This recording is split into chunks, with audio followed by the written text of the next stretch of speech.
and good morning, good afternoon, and good evening from Hawaii. Depending on what time zone you're joining us from, we're really spanning the globe today. I'm Bob Guerrier, President of the Pacific Forum, and welcome to the inaugural edition of the U.S.-Singapore Indo-Pacific Conversation Series, our virtual webinar discussions organized in partnership with the S. Rajaratnam School of International Studies, with generous support from the U.S. Department of State to the U.S. Embassy in Singapore. Since 1965, the U.S.-Singapore bilateral relationship has been indispensable in the maintenance of peace, stability, and prosperity in the Indo-Pacific region. This has been a common talking point among diplomats and political leaders from both sides. What makes this bilateral relationship so important? What are the key milestones in the relationship? With evolving challenges ranging from maritime issues to cyber norms and security, and from public health to trade, how can the U.S. and Singapore advance this partnership? Our conversation today will review 55 years of U.S.-Singapore relations and focus on strategic imperatives and innovative policy prescriptions for furthering advancing U.S.-Singapore ties. To help us understand the dynamics of this important relationship, we are joined today by three distinguished speakers. First, Dr. Satu Limaye and Dr. Jia Ian Chong, who will both be providing presentations. Then they'll be followed by a discussant, Ambassador Heng Chee, who provide her commentary and perspectives. Let me tell you a little bit about each of our speakers' backgrounds before we go ahead and start the discussion. So Dr. Jia Ian Chong, Ian, is assistant professor at the Department of Political Science at the National University of Singapore. Ian previously worked with the Center for Strategic and International Studies in Washington, D.C., the Institute for Defense and Strategic Studies in Singapore, and the East Asian Institute at the National University of Singapore. His research focuses on security issues pertaining to China and the Asia-Pacific.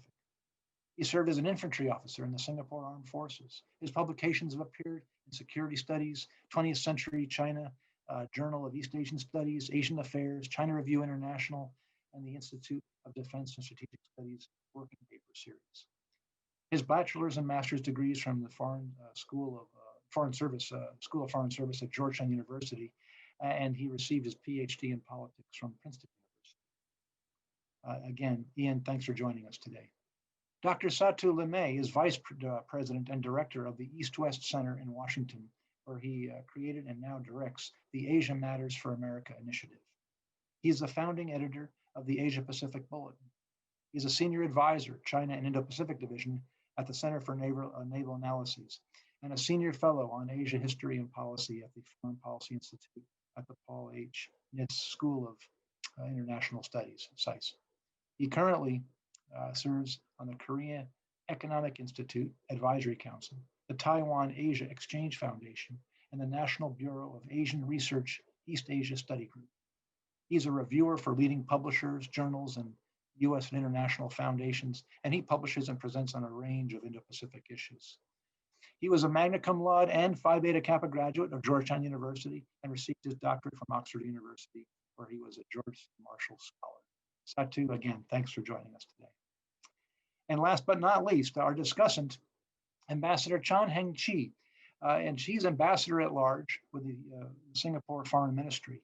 She previously was Singapore's ambassador to the United States and Singapore's permanent representative to the United Nations, with concurrent accreditation as High Commissioner to Canada and Ambassador to Mexico. Among her many positions, she chairs the Lee Kuan Yew Center for Innovative Cities in the Singapore University of Technology and Design. She's a chairman of the Institute of Southeastern Asian Studies, Yusof Ishak Institute, and deputy chairman of the Social Science Research Council, a member of the Science of Cities Committee, National Research Foundation, and a member of the Advisory Council on the Ethical Use of Artificial Intelligence and Data, the Ministry of Communications and Information. She's also a member of the Presidential Council for Minority Rights.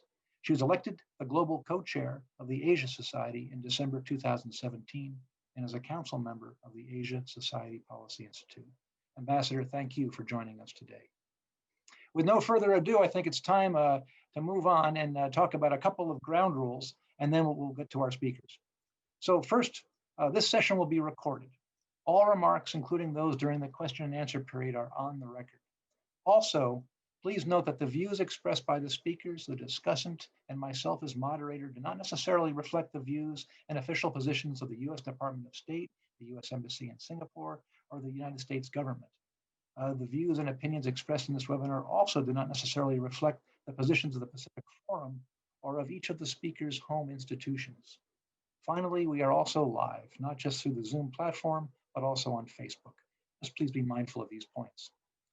Now I think we're ready to begin with our presentations. We'll start with you, Ian, if you wouldn't mind. Over to you, sir. Selamat pagi.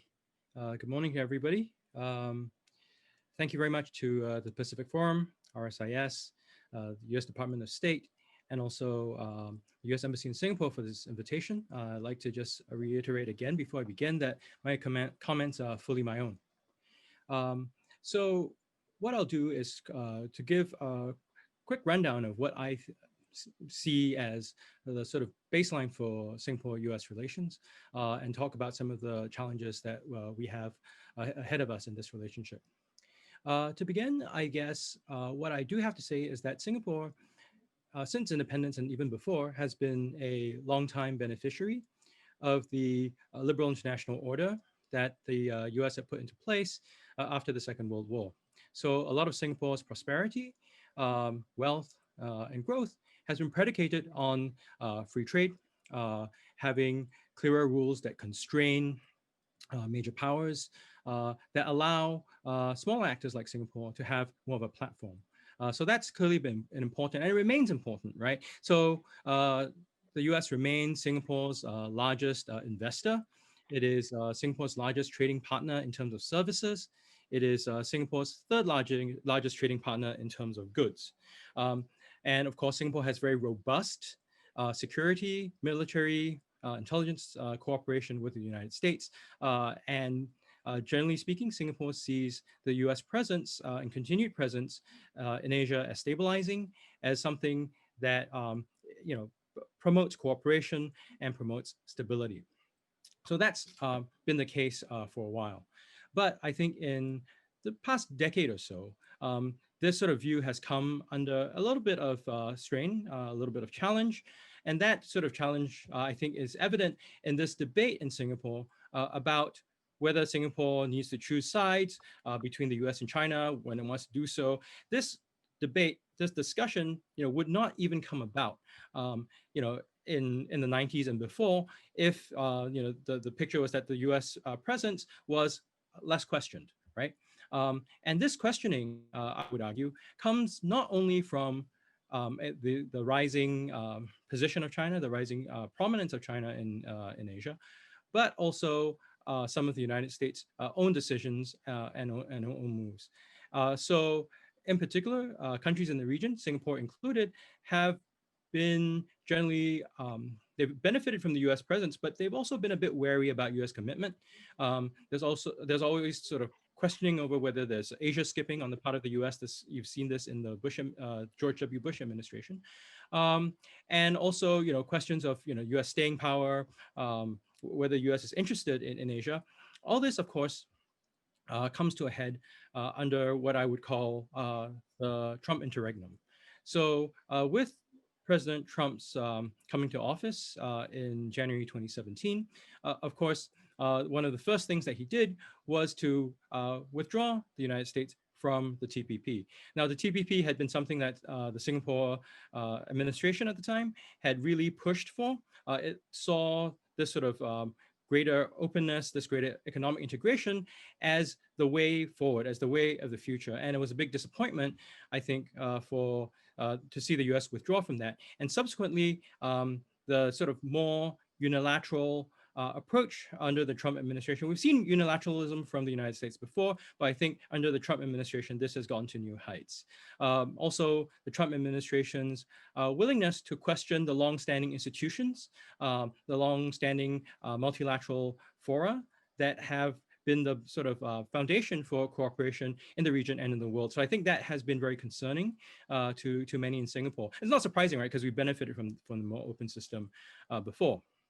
So what the Trump interregnum also spells is increased friction between the US and China. So that puts more pressure on countries like Singapore to figure out what we want to do with ourselves, how we want to navigate this sort of an environment. Essentially, that not choosing sides approach that I had mentioned earlier about Singapore looking at the US-China relationship, I mean, that predicates itself on an assumption of significant overlap between US and Chinese interests, right? As long as that overlap is very significant, Singapore has a lot of room for maneuver. So do other countries who take this not choosing sides track, just that countries will choose differently where they want to stand within that policy space. So with the shrinking of the sort of policy space, that sort of not choosing sides potentially becomes more difficult, potentially becomes riskier, right? So Singapore, like others, is in a faces the greater possibility of upsetting one major power or the other, or perhaps both at the same time, or in fact even seeming duplicitous to both a major power capital. So that's a risk that we run under this new environment, and it's the risk that we have to deal with. So within this context, I think it's probably useful then to look at what we have lying ahead. So given the experience of the Trump administration and these perennial fears of US commitment and sort of wondering where to position ourselves between the US and China, I think there's a greater skepticism towards the US presence going forward. While it's still welcome, I think there's going to be greater questioning over the degree to which the US is committed to the region and committed to the Singapore-US partnership. And this is going to sound very unfair to our American friends, especially given the fact that President-elect Biden has talked a lot about partnerships, has talked a lot about being engaged in multilaterally. Now, it sounds unfair because there's a view that, well, given what we've experienced over the past 4 years, it is possible that despite President-elect Biden's promises, despite his best intentions, things could go awry, possibly because Congress is blocking acquisitions and blocking funding for programs, or not ratifying agreements that we end up trying to make. So that's going to be a concern. I know that the U.S. administrations, with the partial exception of the previous one, have made it a point to be quite engaged in Asia. But I think the past 4 years have cast a lot of doubt over that sort of momentum and how much that's going to hold. So despite the U.S.'s best efforts, I think there's going to be, and at least initially, some skepticism. And so to work through that relationship, both sides, I think, will have to address that skepticism and sort of concern of sort of the U.S. just dropping the ball. So that's sort of one element of it.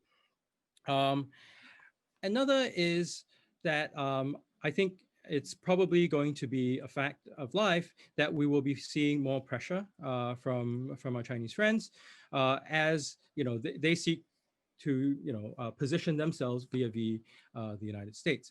That pressure can come in the form of enticements through investment, through trade, through other kinds of partnerships. So, for instance, Singapore is the largest foreign investor in China. That obviously allows Singapore to benefit a lot, but also puts a lot of Singapore's assets in Chinese hands. So that would be an obvious sort of point of leverage, especially if friction with the US increases. And certainly, we've seen with regard to the South China Sea Arbitral Tribunal that the Chinese have not been shy about using businesses to lobby the Singapore state, and also to sort of put forward their message about how much and to what degree we're going to work on in terms of in ways that that Beijing sees as sort of siding with the U.S. too much in terms and sort of helping the U.S. Quote unquote contain China and restrain its rise. So that's something that we will have to contend with. And I would also have to add that the sorts of influence operations that we've seen around the world, Singapore is neither immune nor exempt from this sort of pressure. There will be efforts at public diplomacy that to shape perceptions and to shape preferences. There will be efforts at elite capture, right? So those things that we've seen in places from Australia to North America to Europe, we will probably be seeing here as well.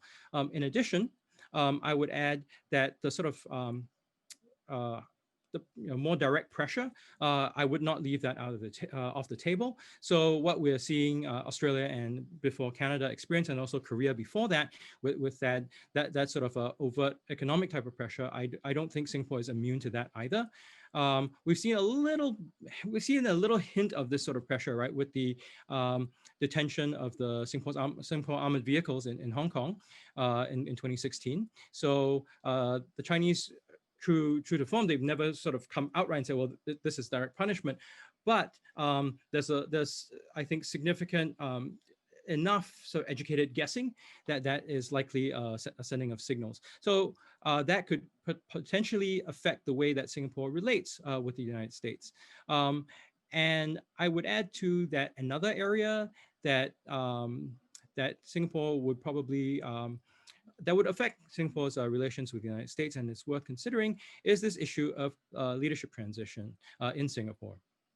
So Singapore, as some of you might know, is right now moving from the sort of third generation of the leadership within the long-ruling People's Action Party to the fourth generation.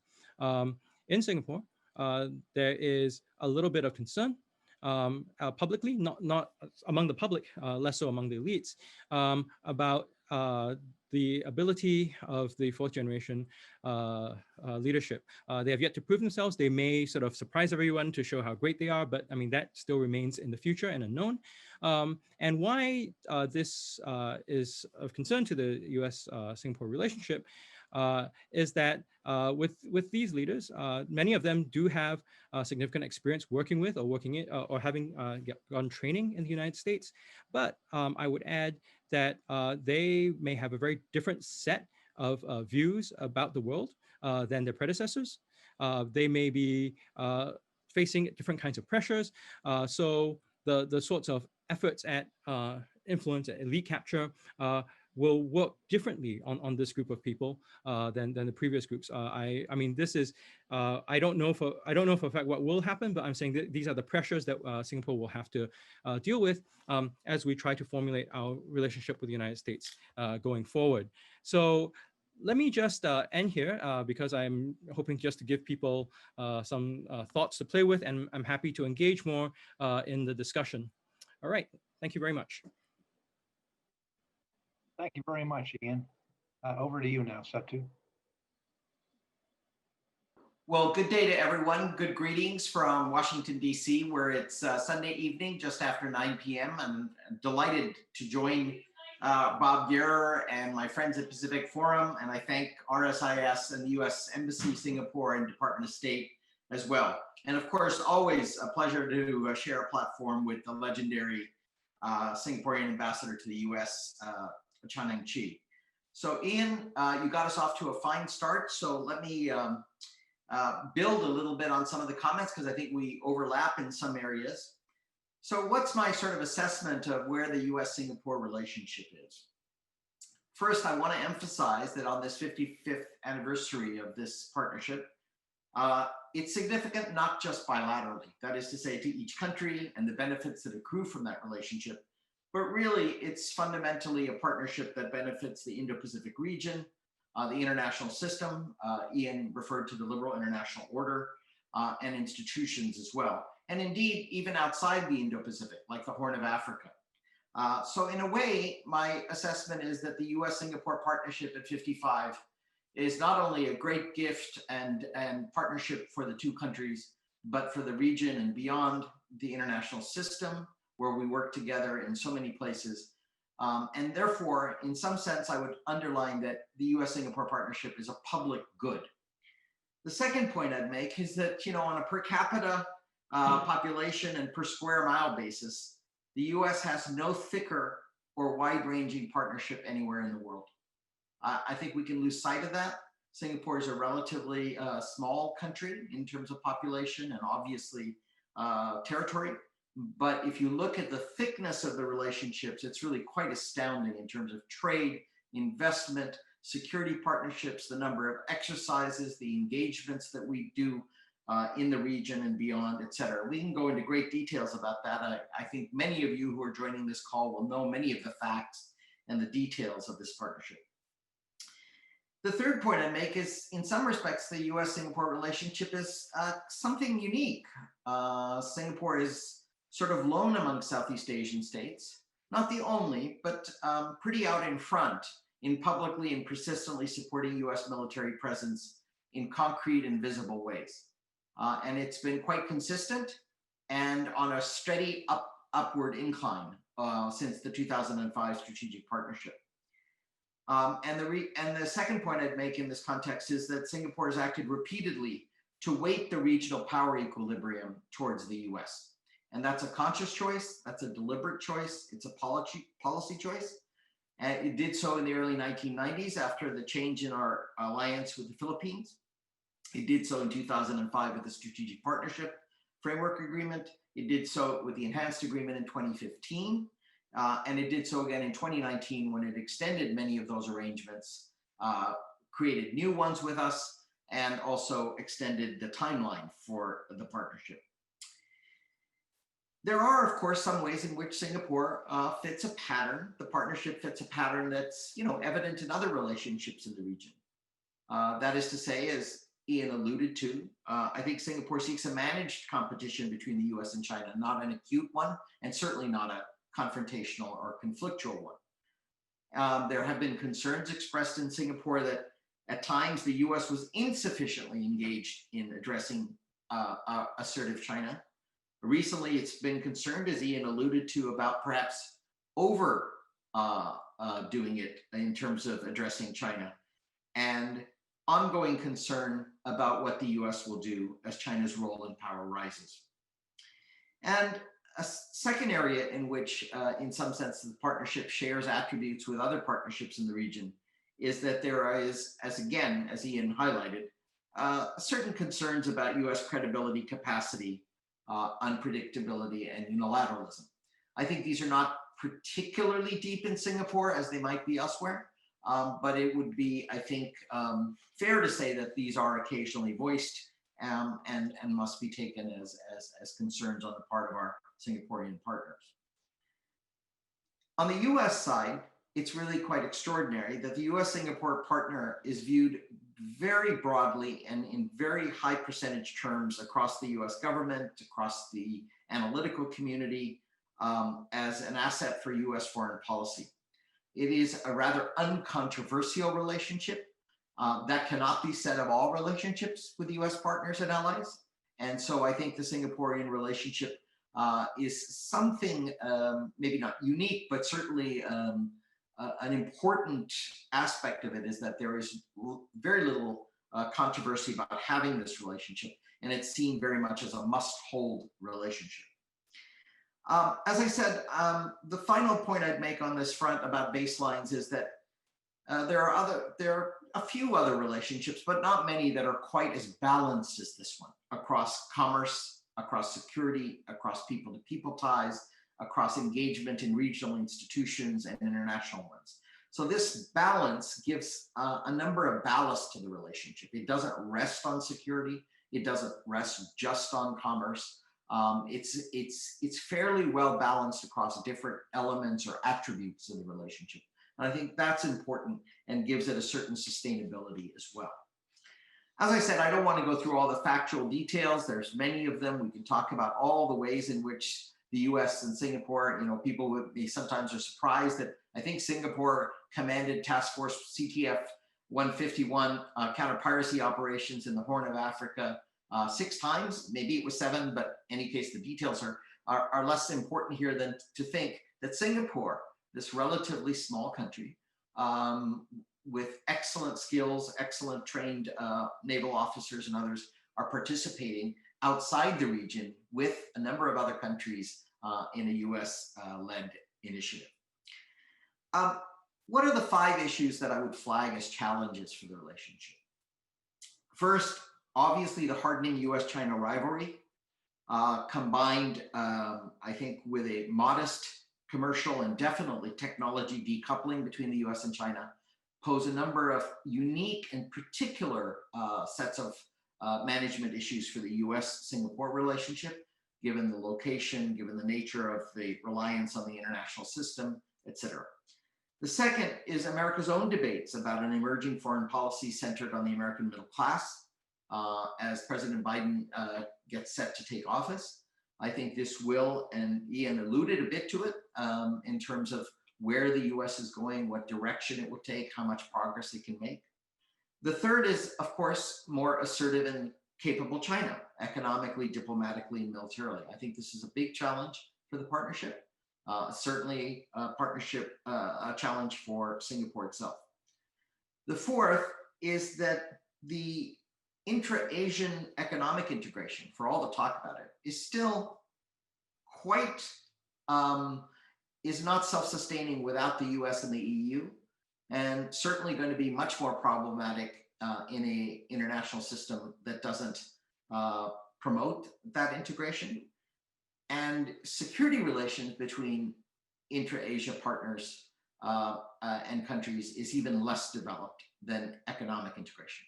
And I think that's also an issue that will confront the US-Singapore relationship as we address China's rise. And the final one is a more structural one in the international system, which is the secular declines in global trade and investment, sometimes called deglobalization or globalization. But nevertheless, there have been certain headwinds against globalization.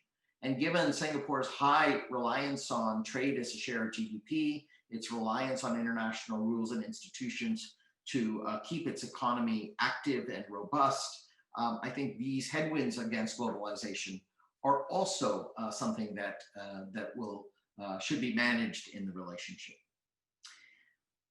There are also some specific US-Singaporean ones, challenges. Those are the kind of structural ones, but let me flag a couple. First, I think evolving Singapore perceptions, intra-elite relations within Singapore, and Ian alluded to this in terms of the next generation leadership, and elite government social contracts in Singapore are at play as well. We see this in some of the polling data. We see, for example, that on 3 variables, diplomatic relations, trade investment, and culture and shared values, Singaporean citizens now consider themselves closer to China than to the US by notable margins, 55 to 45%, 67 to 33% on trade and investment, and 78 to 22% on culture and shared values. On at least 2 variables, however, Singaporeans view the US more positively than China, regarding technology and innovation, for example, and law enforcement and defense security. So again, we see the balance, we see the pull and push, the tug of play here in the relationship. But as the 2020 ISEAS survey documented, Singapore shares many of Southeast Asia's concerns about China's rise, as indicated by the fact that 75% of Singaporeans say they worry about China's growing regional economic influence, and only 25% welcome it. And the inverse is true of the United States, where actually Singaporeans express the preference that they want, 80% of Singaporeans want more US economic influence in the region. Clearly a nod to the fact that the US decided not to pursue the Trans-Pacific Partnership.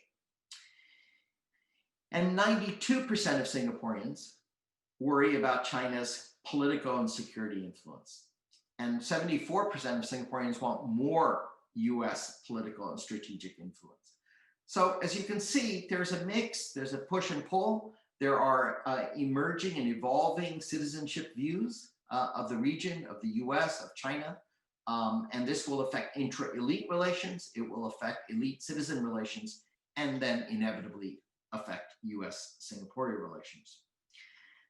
There is also going to be some management requirement for the high demand side from the US for defense posture and security cooperation and the Singapore willingness and bandwidth to provide it. And we can talk about that more ahead. But I think the evolving operational concepts, changing technology, new requirements, service interests in the US, et cetera, will be active in the years ahead and will require careful collaboration and consultation between the US and Singapore as we pursue our very robust partnership. Finally, let's not forget Singapore is in a very fluid regional security environment. It's not just about US and China. It's embedded in an ASEAN and Malay world and faces fluid power dynamics in Sino-Japanese relations, Sino-Indian ones, and ever-changing intra-Asian trajectories, particularly including in mainland Southeast Asia. And those choices will affect Singapore and our partnership as well. So far, Singapore has a very sophisticated balance, lots of agency, great skill in navigating. Let me conclude with 3 opportunities for our cooperation that I'd like to flag. First, I think cooperation bilaterally and with other US allies and partners is really important to the relationship. I would flag in this context Japan, Australia, India in particular, but also Korea. And there may be some room for the US and Singapore to really work on those relationships. And one specific issue I would flag in this context is working on China's economic statecraft, particularly IPR protection, sensitive areas of technology, and higher education. The second would be steady state cooperation, looking for opportunities with the Quad, looking for Singapore's ability, as it has in CTF 151, to look at opportunities in the Bay of Bengal and in the Indian Ocean, particularly amongst the Indian Ocean states. And there may be new ways to adapt and adjust our posture in the context of these opportunities. And then finally, there's lots of opportunities to promote digital infrastructure and commercial connectivity in the Mekong region and across Northeast India's connections with Southeast Asia. I think this whole Northeastern corridor, or the eastern side of the Indo-Pacific in the Indian Ocean, also has some opportunities for the US and Singapore to work together with our partner countries in the area. So let me stop there, and once again, thank you for the opportunity to share some thoughts, and I look forward to the discussion and questions. Thank you. Satu, thank you, Ian, both for your excellent presentations, very rich. Now I'll pass the baton to our discussant, Ambassador Chen, if you could offer some comments on the speaker's presentation, and also we'd love to hear some perspectives of your own as well, of course. Thank you.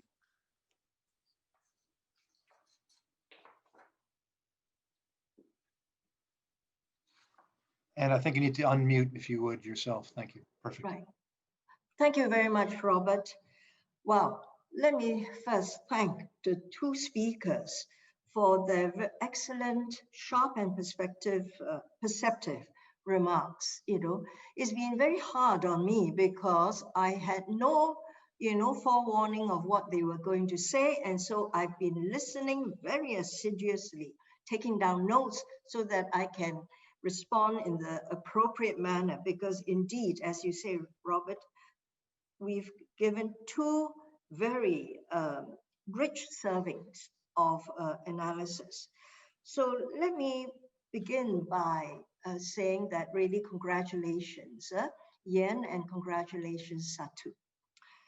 Let me begin by responding with 2 stories out of my Washington experience. The first addresses Yen, what he's been saying, and the second addresses Satu.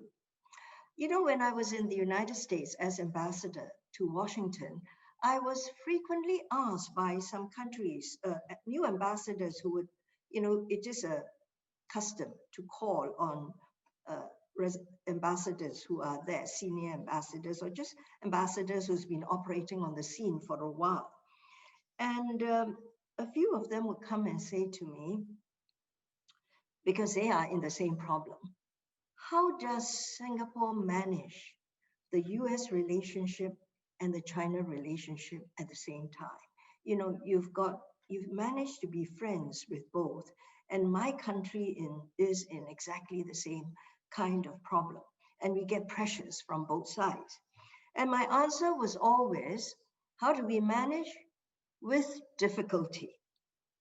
And that was said, I left Washington in 2012.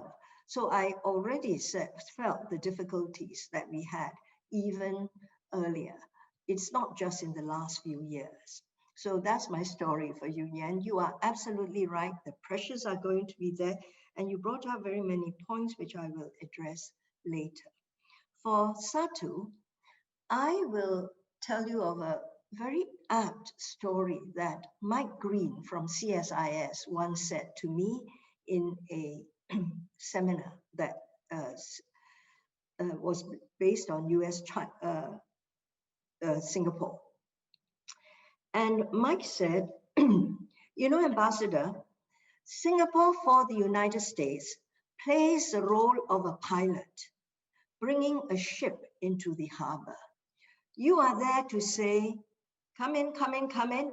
Please go back, go back, go back. You know, you're going to crash. And we are guiding this ship into the harbor. And he saw us playing that sort of role, Singapore. And I thought, that's a very interesting and very, in a way, graphic and insightful way of describing what we're trying to do.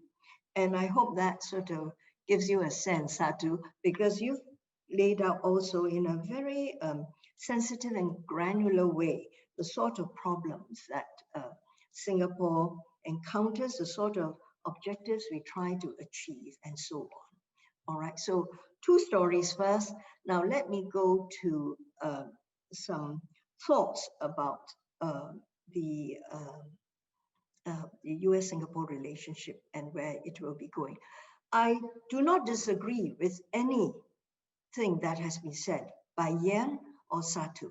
In fact, I agree generally with most of what has been said. What I will do is simply to nuance it and point out a direction, and also to say something to the United States as well. You know, it is true that Singapore has been, in fact, a very strong partner of the United States. We've always been very upfront about wanting a US presence, and indeed, Singapore has benefited from the liberal international order. And as Satu says, at 55, the relationship is strong and good, you know. And the US-Singapore relationship has been unique. I hope the United States does not take the Singapore relationship for granted. And that I say, you know, with some stress. We've been very good partners. You know, as you say, we're an easy country to work with. We're not troublesome, and we get it. You know, I used to be told in the United States, you know, the little train that gets it, we are the little train that could, we are the train that could, and we are the train that gets it. So don't take Singapore for granted. And this is a larger American dilemma or problem, because the United States, when you talk of Asia policy, you really are looking at Northeast Asia. You're obsessed with China, Japan, Korea. Southeast Asia is not generally on your radar screen. President Barack Obama put Southeast Asia on the radar screen. And we would like to see that happen. And, you know, in the Trump interregnum, as Yen points out, you know, all the things that we hope would not happen, happened, you know. I mean, and the United States didn't really show up as much at our regional meetings. And certainly when you showed up, you didn't send the right level. So it was difficult for ASEAN to react. But the point is, there is not a real appreciation of the role of ASEAN. And then with it, Singapore's role. Yes, you sort of intellectually appreciate it, but how do you act on it? So that is one point I would like to make about the US-ASEAN relationship and the US-Singapore relationship. We do all the right things, and we hope you don't take that for granted. You know, for instance, we haven't had an ambassador during the Trump period. We started with this promise of Kathleen McFarland. Wow, she's a real high flyer, you know. She's close to the White House, but it didn't happen because of who she worked for, and then her candidature was withdrawn. And after that, you know, there was no more talk about who else was coming. But the relationship chugged along. And we did things. We renewed the Singapore SFA, the Strategic Framework Agreement. We did a lot of things. And in fact, there were 4 visits, 4 meetings, or rather, between the Prime Minister and President Trump. But that should not be the case. And I think, you know, that's why I emphasize it's an excellent relationship. Don't take it for granted. So, so that is one thing. Secondly, in terms of the US-Singapore bilateral relationship, we have our usual problems, but we tend to sort it out. So, you know, we can work on it, certain areas, and it is very rich, and it has been described. And the richness covers very many areas. Education is an area you didn't mention, Satu, but we did. And we try to look for new areas. We also collaborate in research and development in not sort of, well, in many areas, but for instance, I think the United States was quite surprised when Singapore put up a $1 billion technopreneurship fund, you know, back just, this was just after the financial crisis of Asia. And this technopreneurship fund allowed us to cooperate, not just in Singapore with startups, but also in different countries, you know.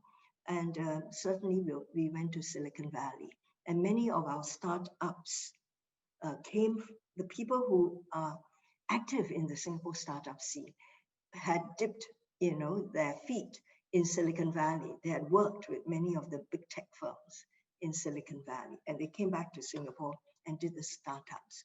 But I think there are very many areas. It's education, it's technology, it's investment. So there is a richness there. The one point I want to make is that Singapore's contribution to the United States, I think apart from what we actually do in the SFA, you know, a strategic framework agreement, and indeed we said, you know, we want to put our money where our mouth is, because when you were asked to leave the Philippines, and this was way back in 1990s, you know, we offered you a foothold in Singapore, you know, when you left Subic Bay and Clark Air Base. So you came to Singapore, and that was a start of a stronger defense cooperation relationship. We are not a treaty ally, but we are a very strong defense partner. Now, I would say Singapore is really helpful, I believe, to the United States in terms of regional security. We have a lot of ideas about regional security, and we have in fact fostered many of these ideas, you know, and spoken to the United States, spoken to Japan, spoken to Australia, and how to develop regional security ideas. You know, for instance, every time there is a ball and it's thrown by either Japan, Australia, or it's usually Japan, Australia, we will take it and run to. Then we throw our own balls into the field too. ARF is a Singapore idea, you know, and I think EAS, there are many fathers to the idea, but we certainly had our hands on that. But we do come up with regional security ideas. And I would urge the United States at a time when the whole situation, as Yen says, is so fluid, you know, the regional security and the tensions are there between the United States and China. And I think Singapore has something to say about the region. And we say things which I think expresses what to a large extent, what the region says. My Prime Minister has been quite forthright in talking about inclusive relationships. And I would say it is important to take that in. That, you know, we would like to see peace and security in the region. We're not enthused by the idea of decoupling. I know that's where the United States is moving. This is one of the issues as you head towards decoupling, and is whether Joe Biden, the Biden administration, makes any difference in that, you know. But there is a decoupling going on, and Asia is not enthused about decoupling. So, you know, we're trying to work around this. And it's not just Singapore. You would know that Dino Jalal recently wrote a piece in Diplomat where he said the sharp rhetoric, the hostile rhetoric in the United States, coming out from the United States on China, makes ASEAN countries feel uncomfortable. So that's the nature of the region. So I guess the point I want to make is this, and it's a point I've made on other platforms too. The region has changed in the last 4 years. The United States has changed, and the region must appreciate that too. These are two areas. And what is Singapore's role then in trying to bridge this gap? You know, the region has changed. How do we persuade and how do we explain this to the United States? The United States has changed, and we in the region, every country is trying to grapple with it. We are amazed at how deeply divided the country is. And I think it was Yen who said that, you know, with this, it's a kind of shrinking policy space now for us because you are so ideological in the relationship. And the question is, how do we work this? You know, will President Biden, when the Biden administration comes about, make any change to this? And how do we work this? And how do we understand this? You know, so we will be wanting to come to Washington, all the countries in the region, to understand Washington. And Washington, I hope, gives time to the region to meet the countries from the region, because you have to explain yourself and you have to reassure them, because everyone is wondering that with such a split Congress, what can a president of the United States do in the present circumstances? You know, you can promise, but can you deliver? So I think there's a lot of learning that must take place. The United States of a changed region, and Singapore would like to help in that. And the region would like to understand what's happening in the United States. You know, how do we work with you? You know, and do you mean what you say? And I keep saying, come to the region, listen and consult. You know, because some ideas you may have, it doesn't quite go down so well now. So I think that is important. There are so many things I can say, but there's one more point I would like to make, because two more points. One about the relationship between the elite and the citizenry and their views and outlooks on the world. The other is on the Quad, because that was mentioned, you know, and what do you do with the Quad? And can Singapore and the United States work, you know, on the Quad?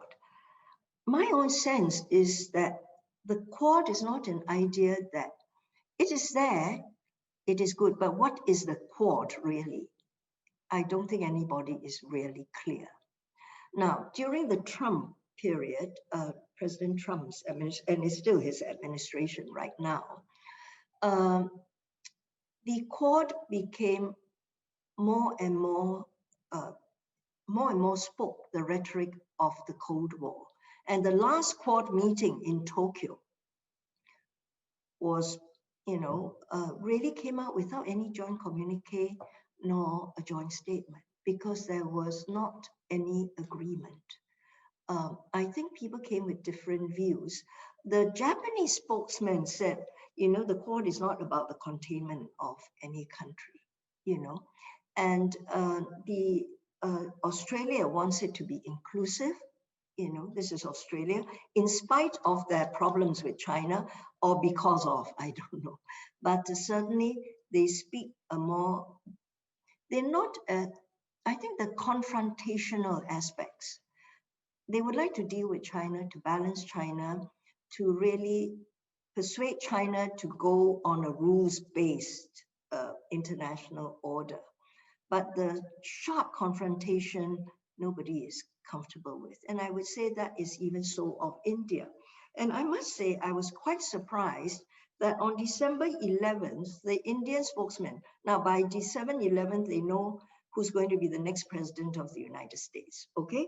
And the Indian spokesman of the MEA, Ministry of External Affairs, said India does not see the Indo-Pacific region as a strategy or exclusive club of limited members, or as a grouping to dominate and directed against any country. It stands for free, open, and inclusive region. That's how they see free and open Indo-Pacific. And Indian foreign policy has always been independent. So what I'm trying to say is that I'm not sure Quad members really have a shared view of how the Quad should move on, you know. And I think everybody wants multilateralism, and they want to create the rules-based order, But how they go about it is different. And some want connectivity, they want cooperation. Free and open Indo-Pacific right now does not have economic muscle to it. You would know that ASEAN came out with a free and open Indo-Pacific concept, and it is an inclusive concept. Anyone can join, you know, work with everybody. And Singapore signed after that, signed on to that. So if you say, where does Singapore collaborate? You know, it's, I think you have to bear in mind those parameters. We did, however, take part in the recent Malabar exercise. So, you know, as you say, Singapore is always trying to understand both sides, you know. So I think that's where we see the relationship going.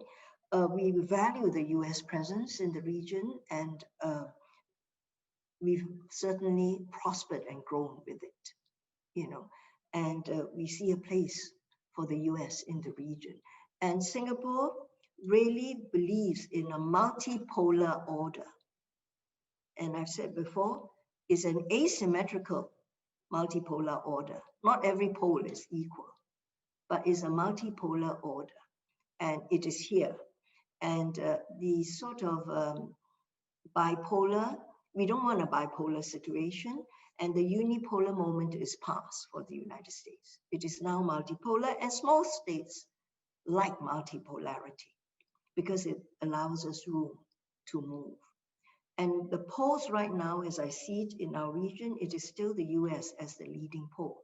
China is the next poll and is catching up, you know. So it's the US policies, you know, working with the region that will pave the way for its role in the future here. Now, the last point that I want to make, which is an important one, and is on what Yen has flagged, which is really the 4G leadership.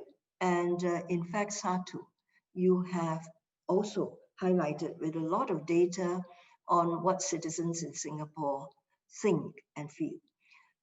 You know, as in the United States, when I left the US, I was told the Republicans that you know, Ambassador, is not your grandfather's Republicans. The whole situation has changed. I think the situation is changing in the region too. You don't have the same Republicans and Democrats.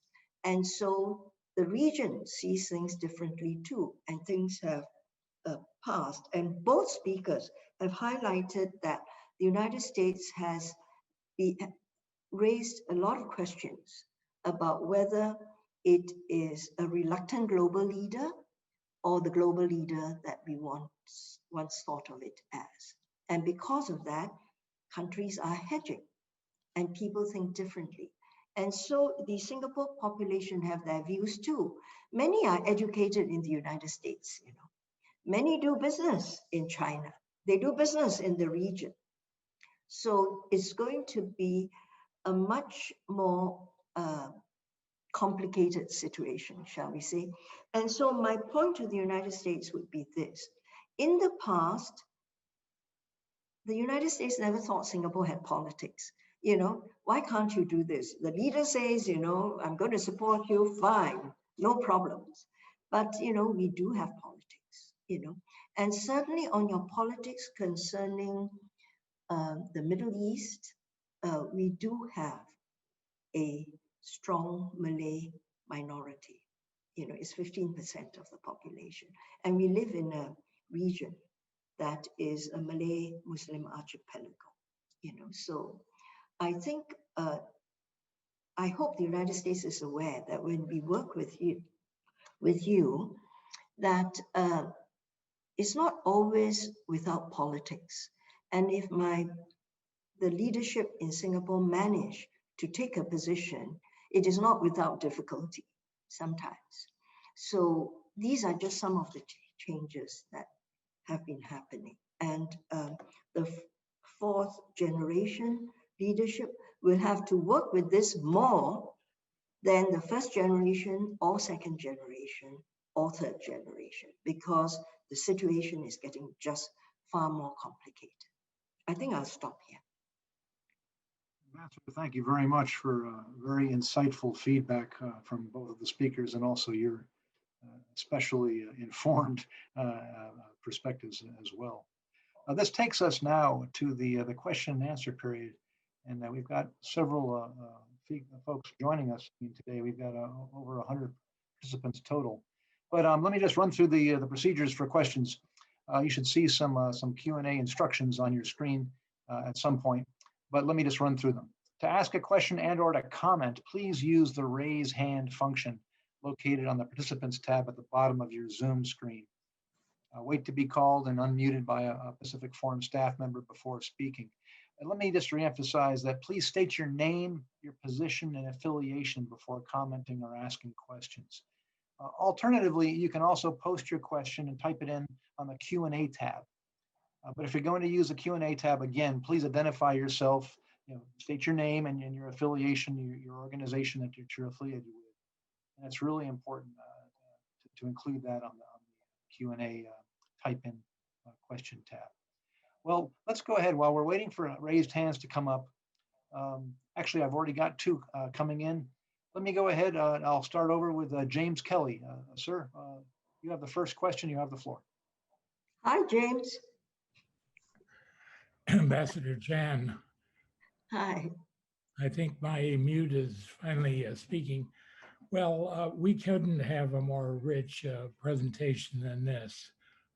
Between the two outstanding presentations, and then no comments could be possibly more valuable than those of yours, Ambassador Chan. I would first offer a comment and a quick question. First of all,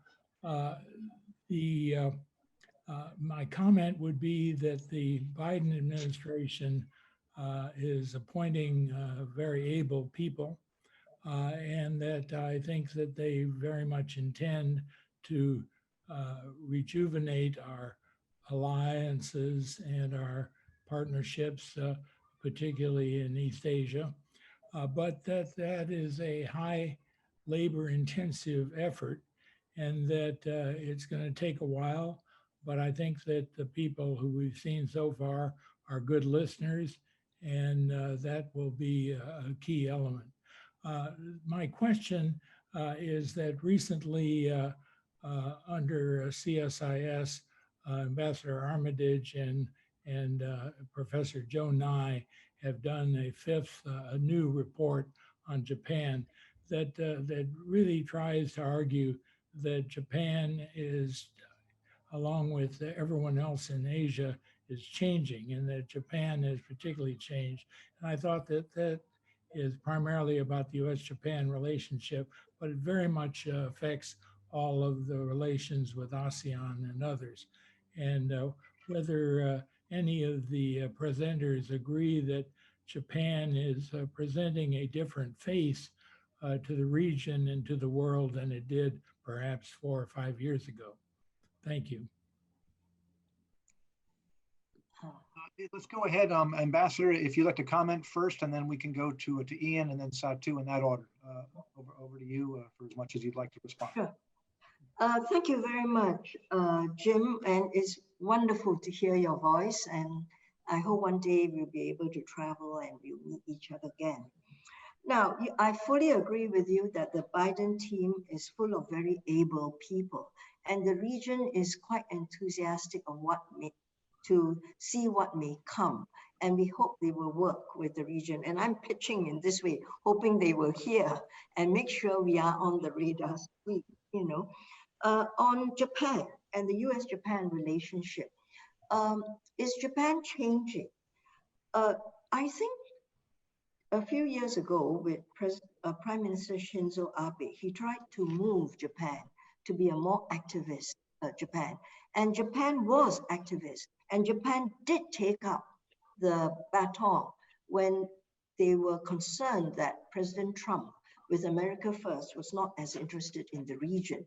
In fact, Japan signed up strategic partnerships with every ASEAN country, offering maritime cooperation, selling ships, training, and so on. You know, so it has been active.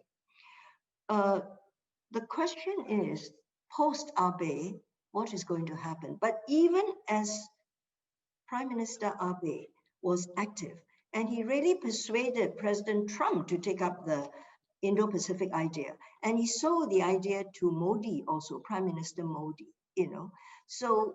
But even when he was pushing that way, he was also working towards the end to improve the Japan-China relationship. So the idea that you cannot just cut off China is there. I mean, as you know, China is their largest market, you know. Now, Prime Minister Suga is a bit more, shall we say, circumspect. And I think he had taken over when the spokesman from the Japanese side said at the recent Tokyo court meeting that Indo-Pacific is not directed at any country. He said that. So, you know, where is Japan going? But to the point, is Japan showing a different face? Is it more activist? Yes. Are people in the region welcoming of the activism? Yes, to a large extent. And the fact that, but Japan is also very careful to balance the relationship. And I think they said, was it Suga himself who said that whilst they support Indo-Pacific, Japan wants stable relationships with China and Russia.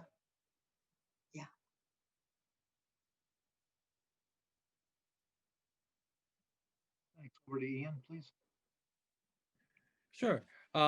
So, I mean, I'm in very much agreement with what Ambassador Chana just said. But in response to Secretary Kelly, I'd add a couple more points, which is, I think one of the pushes that the Abe administration did in terms of taking a more active position is a recognition that Southeast Asia and Northeast Asia are actually deeply intertwined. And that's actually, I think, something that our American friends can take note of a little bit more as well. I mean, your allies, Japan, Korea, and your partner, Taiwan, I mean, they rely on routes that go, trade routes that go through Southeast Asia, import of energy.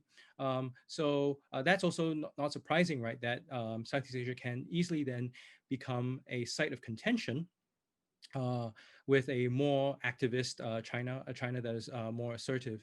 And so I think what we see with Japan, and also Korea has been a little bit more active too, is an effort to deal with this more difficult situation where before their access was less contested and now it's more. And it's a issue that I think Northeast and Southeast Asia, we have to sort of work on together. Because I think ultimately what I think is important for regional states, both in Northeast and Southeast Asia, is essentially stability and also to be able to maintain our autonomy.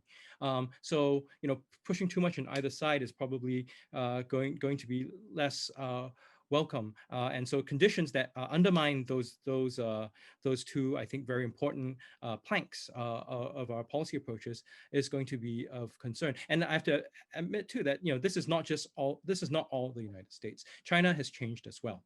China has changed to become far more forceful than we expected. In some ways, you know, we had expected China that as it got more integrated into the world would bend more towards the norms. That has not happened. And so a lot of our policies too have to recognize that fact. And I recognize that the growing US-China friction is not all because of what Washington is doing, it's in part because of a reaction to what Beijing has been doing. There are no good answers to this, but it's something that we all have to grapple with in a condition where there's lowered trust, unfortunately.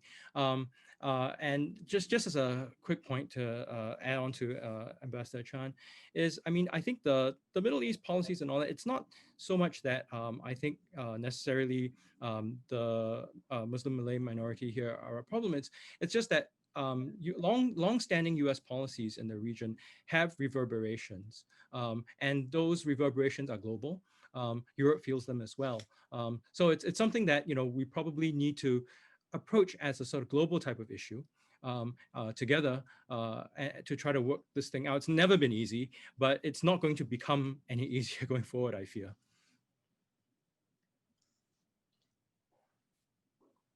Yeah, thanks, Bob. And Jim Kelly, great to have you on this program. As always, wonderful to hear from you, and I look forward to this meeting before long.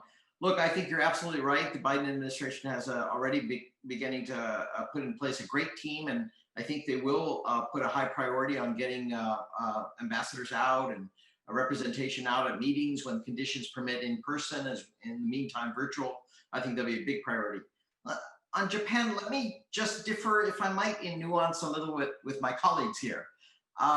We've done a lot of work on the U.S.-Japan alliance in Southeast Asia, and I'd say three things. First, there's no question Japan has been more proactive, the so-called proactive contribution to peace over the last decade.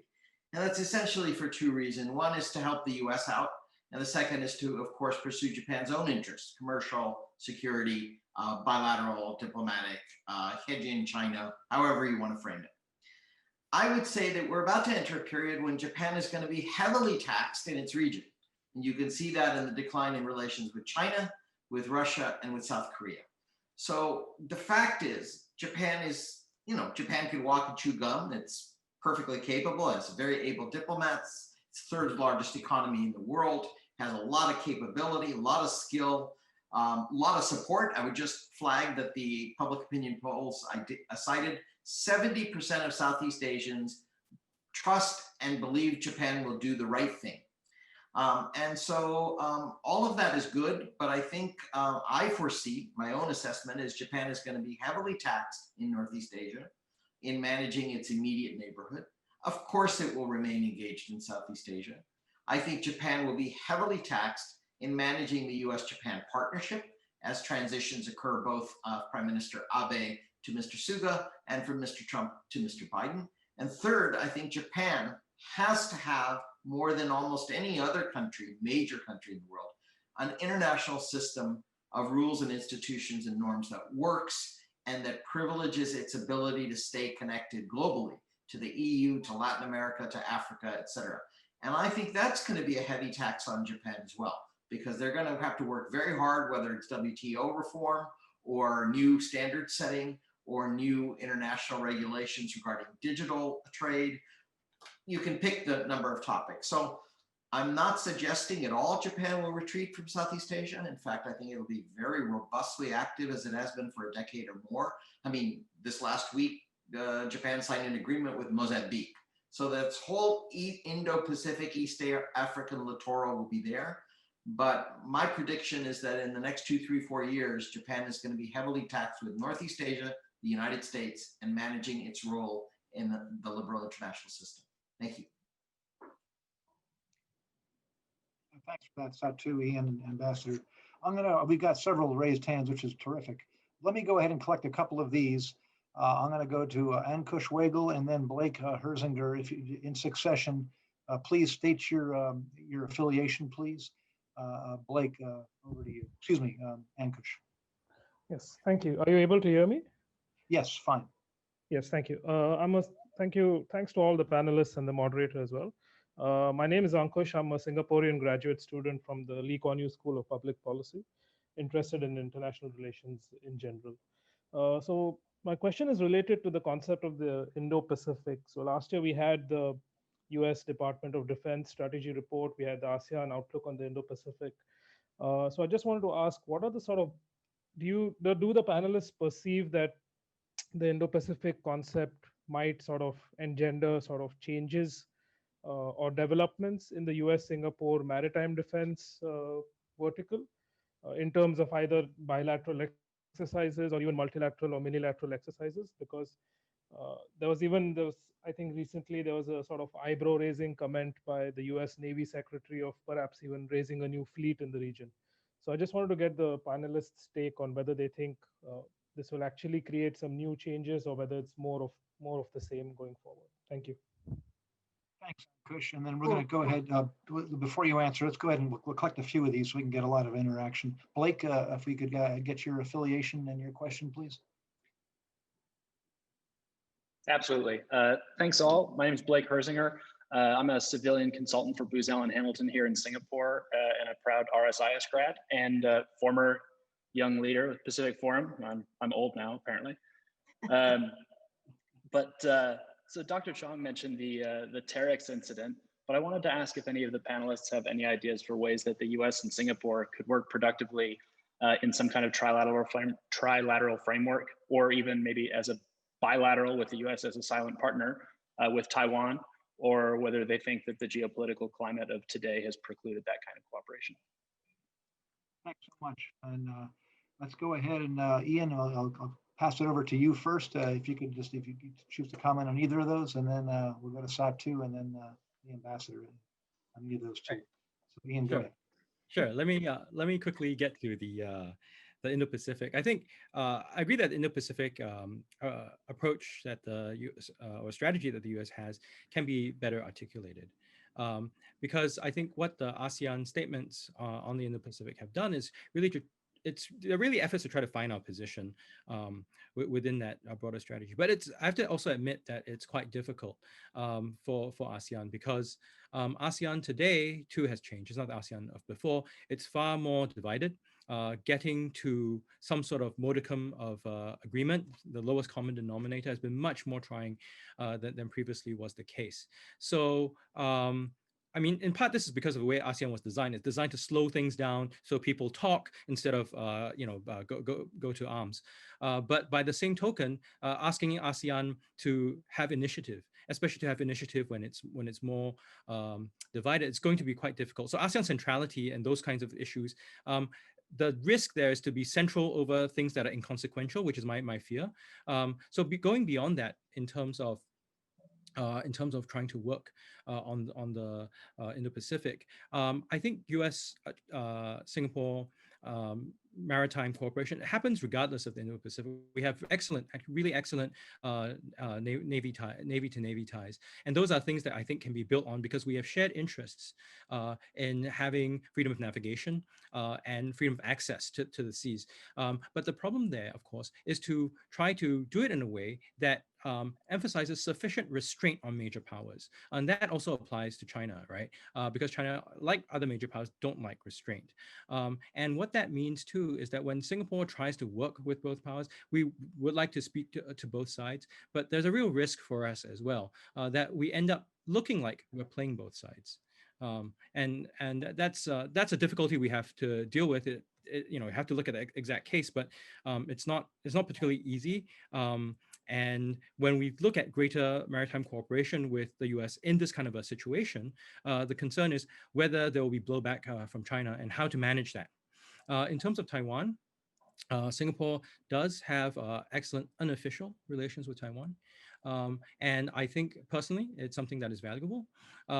And Taiwan, I believe, is because whatever China claims about Taiwan, Taiwan has its agency, right? It is an actor, and what it does or does not do will impinge on regional security. So in that sense, having some engagement with Taiwan, knowing what they think and what they want, and how we can collectively avoid more friction and get to smoother, that may be important, right? And doing that with an understanding that Taiwan has their own preferences.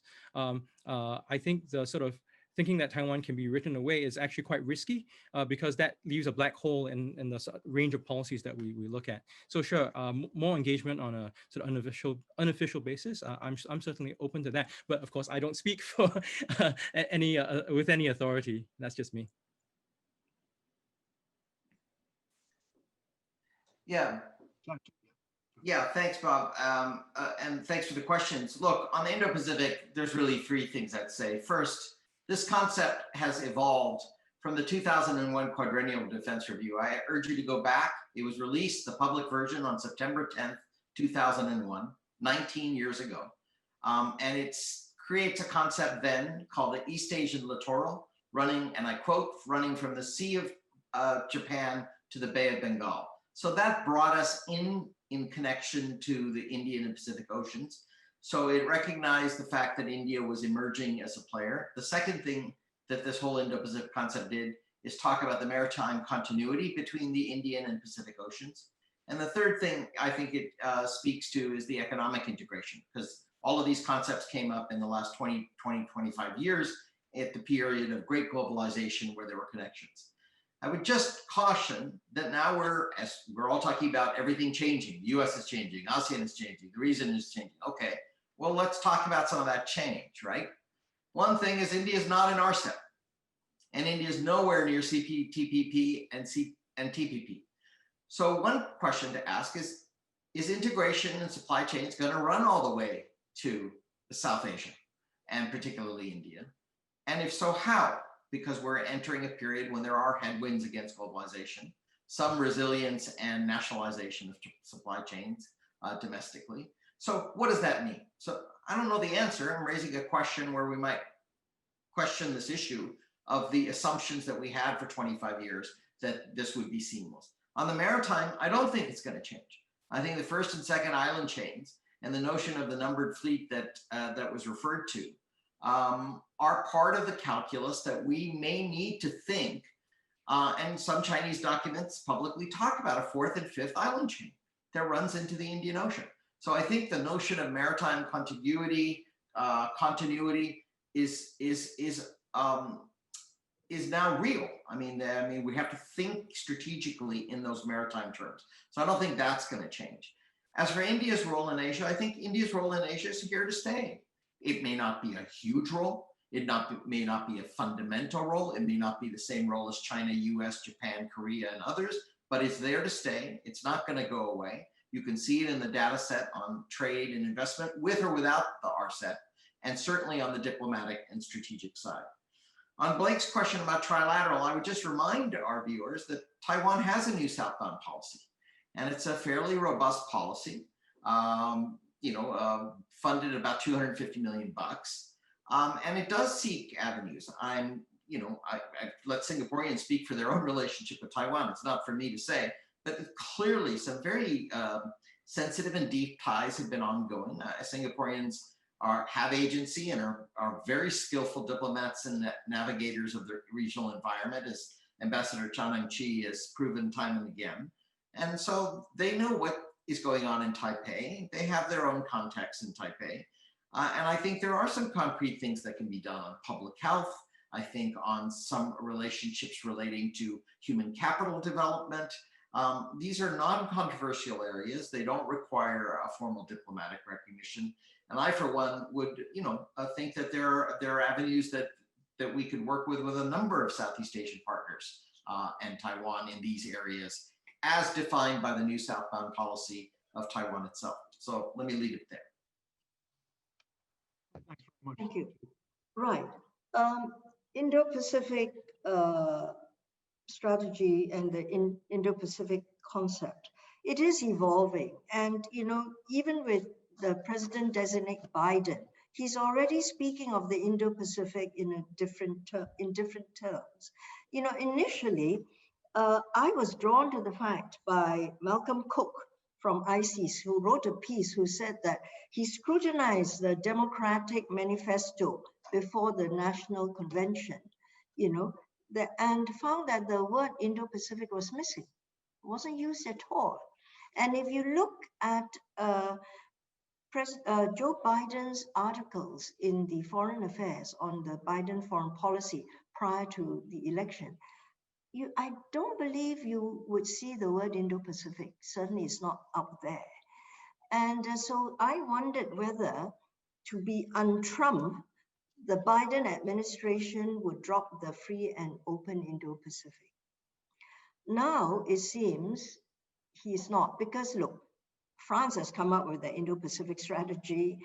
Germany has come up with one. Netherlands has come up with one. And I think the EU wants to come up with their own, and maybe Britain, UK has one too. But in the phone calls that President-designate Biden did with his friends and allies in the region, he was using the word secure and prosperous Indo-Pacific. So he is using the word Indo-Pacific. But now it's security and prosperity, because prosperity involves, that's a word that Asia likes to hear, you know. Now, whether it is inclusive, that is not discussed. Whether it's just exclusive or containment oriented, that's not discussed. But you are getting a new way of looking at secure and prosperous Indo-Pacific. So that concept will change, you know. So Ankush, I think you will see this evolving, and there will be maritime exercises, whether it would be hard confrontation or is it balancing is a different thing. I think the region likes balance, you know. So I'm sure that concept will in fact evolve. On the TEREX, Singapore has a strong bilateral relationship with Taiwan. It's a very carefully crafted one, you know, and we try not to stray from the reservation on the way it's being crafted. But we can do quite a few things. For instance, we just announced that we will allow Taiwanese visitors to come into Singapore. The first country, not country, but the first territory we will allow to come to Singapore, I think in this COVID period, just free movement, because they've had such good reports on COVID. So we do things with them. Whether we'll do a trilateral thing on Taiwan, I have my doubts. You know, US will work with Taiwan, Singapore will work with Taiwan, you know, and we'll be very careful about that. Thank you very much, Ambassador. We're getting close to the end of time, and we've got so many questions with raised hands. I'm going to run through a few of them here that I've already got in the question and answer typed out. Let me collect a bunch, let them sink in, and then we'll see what you may have to say on them. One from Sean C. Talked about the benefits of the U.S.-Singapore relationship. The ambassador spoke about this, about the special role that they've had played. To play a devil's advocate, the question posed is the Singapore-U.S. partnership somewhat of a sacred cow in Singaporean official mind? And if it is there a red line, or at some point, given this increasingly muscular Sino-U.S. confrontation, that may one day make this partnership just untenable? So just hold that thought. Again, it's about the special U.S.-Singapore relationship that we've enjoyed for decades. Moving on to another question. Let me see. This question is from Charlie Brown from, he's with Booz Allen Hamilton in Singapore.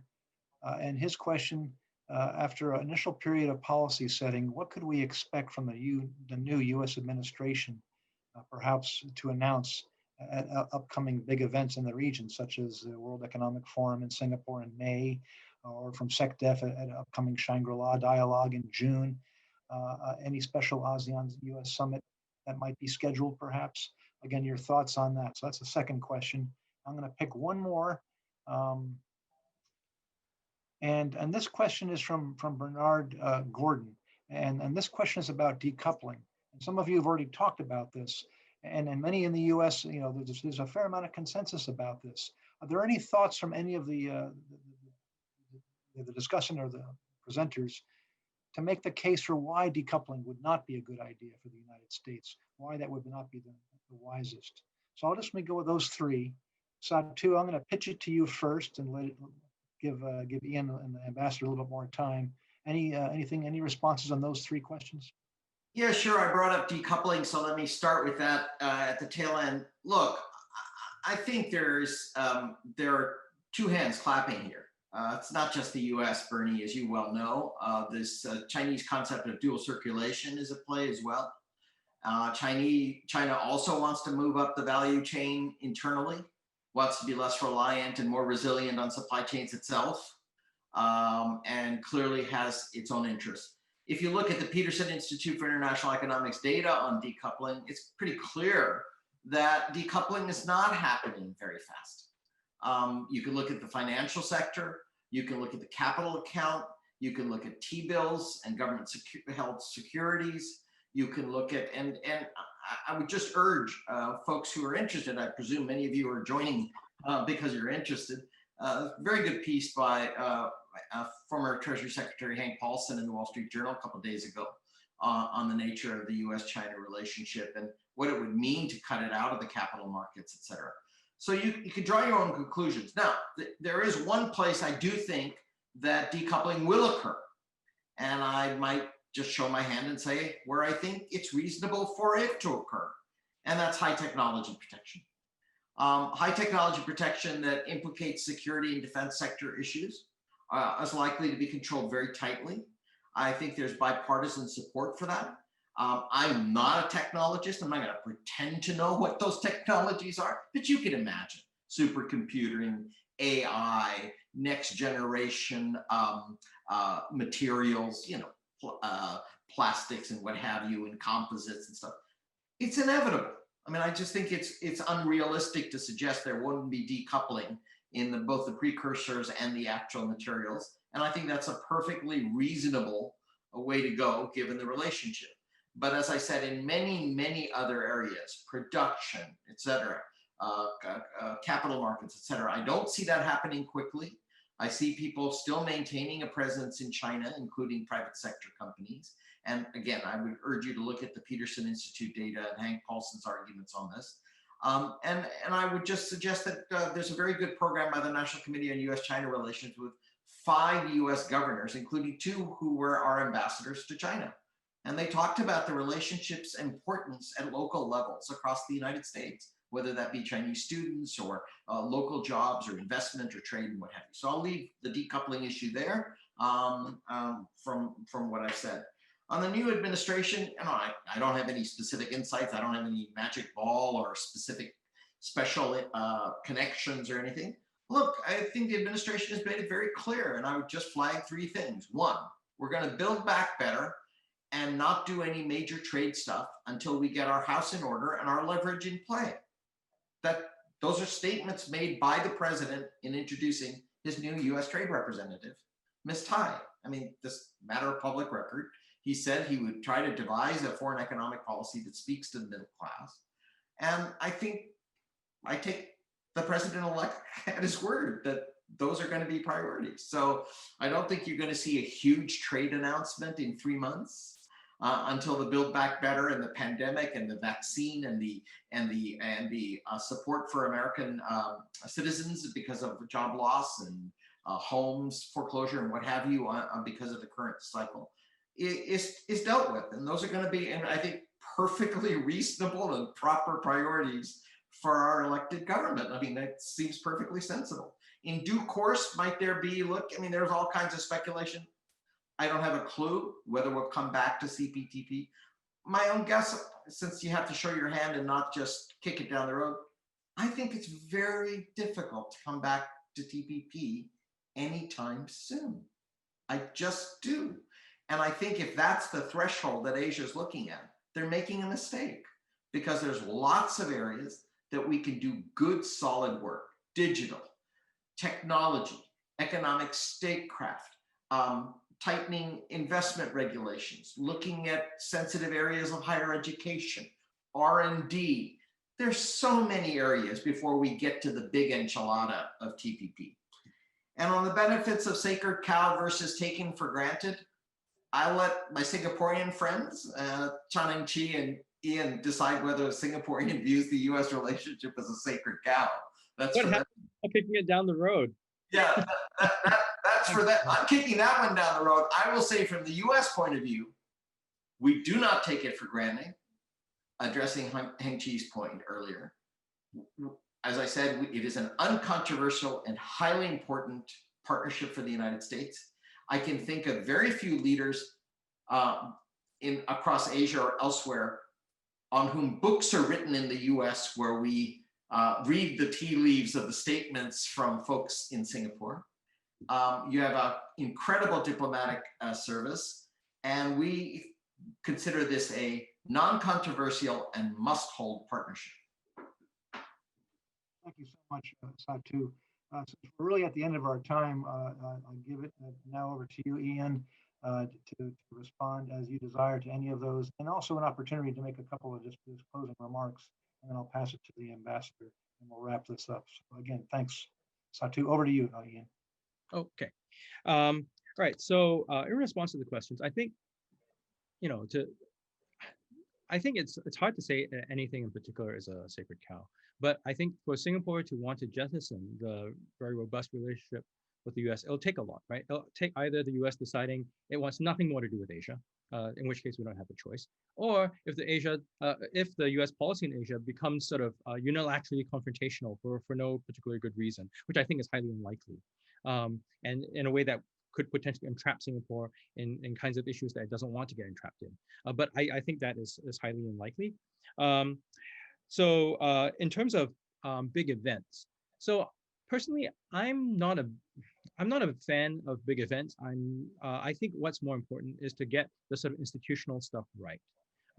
So it's, yes, showing up at meetings and all that is good, but what is more important is consistency, is building in, building up institutions and modes for cooperation, be this on the economic side, on the diplomatic side, or on the military side. So those sorts of more pedestrian, but very foundational kinds of cooperation, I think they don't get that much attention, but they're really the stuff that holds things together. I mean, the fact that Ambassador Chan mentioned there's no US ambassador in Singapore, why do our policies why does a relationship still chug along? Well, it's because of these very tight institutional bounds. So I think that's where things need to be, where the focus needs to be, rather than just big events. Now, in terms of decoupling, I would say I can understand the US sentiment for wanting decoupling. For a lot of the US middle class, the process of globalization has not worked out as they had hoped. And increasing inequality is an issue, a serious issue in the US, just as actually it is in Singapore. But that needs to be taken care of. So I understand the need, the sort of impulse to go in that direction. And in this regard, Singapore, is a price taker. We can't really do much about. We can't, shape what the U.S. wants to do. So we have to adjust to that. I would add to that on the security and technology fronts. I think there is good reason too that the U.S. is wary of China. I mean, Singapore too has been subject to several pretty large-scale cyber attacks. To keep your system secure, to keep an edge technologically, that's certainly important. So what that means is that rather than to say, okay, well, we're going to try to roll back decoupling, we have to understand that relationships, there are periods where things, where the trajectory is convergent. There are periods where they're divergent. And for a country like Singapore, what we have to recognize is that there is current divergence, and we have to work with it. It's not to say that we'll definitely lose out. Sure, in an abstract sense, everybody trading and getting along well is better off for everybody, but that's not the world we have. The world that we have is one where there's more distance. And can countries do well? Sure. I mean, if we talked about Taiwan earlier, Taiwan's economy has actually done pretty well as the divergence has happened. Korea reasonably well as well, and Vietnam. So I think there are other opportunities that can be sought. So, in that context, Singapore, I think, maybe given the world we have, yes, more cooperation and integration is good, but we don't have that. It's probably good to look at other options. And I would say that in the Singapore case, that laying of other options on the table has not been sufficiently debated and discussed. And I think it's a bit late, but I think it's so important to have. And to have a sort of more engaged discussion within Singapore. In Singapore, we tend not to have these discussions. I think we're much poorer for it. Let me just end there. Thank you. Thanks so much, Ian. And Ambassador, just for any final comments that you desire to make. Yeah, I mean, you're really running out of time, so I will be very brief. I'll just take up the decoupling question first. And I do agree with Satu and Yen. I think the United States certainly would want to preserve, the high-tech technology. There are very many reasons why it would want to do so. And China is also quite protective of they have their own walls as well, So one can really understand that. The only thing is that I think Satu also said, it's not really happening that much, the technology, except at the lower level or middle level of technology development, there's still a lot of interaction between China and the United States. And here, I was reading some of the discussion in the United States on technology decoupling, and big companies like IBM and all say that, in fact, they buy national security is a concern. And I think what has happened during this period is that American firms cannot now look on interaction or with a Chinese company without thinking of national security in mind. That's what has changed. Now, but IBM also said that, we understand national security, but you cannot define it so widely that everything is national security, then nothing goes. There's some things at lower levels and middle levels that is quite okay to do still, but it's a high-tech protection that I think we all understand why that is necessary.